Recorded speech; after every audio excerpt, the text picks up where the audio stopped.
Сәлем балақай, бүгін біз жемістер мен көкөністермен танысатын боламыз. Балалар, жемістер мен көкөністер адам денсаулығына өте пайдалы. Сондықтан әр тамақтанғанда жеміс пен көкөніс тұтынуға кеңес берем балалар. Бірінші бізде алма, лимон, шие, құлпынай,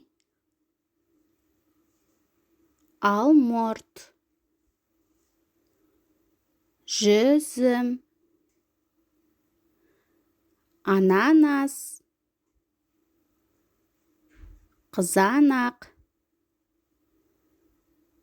сәбіз, картоп, қияр, брокколи.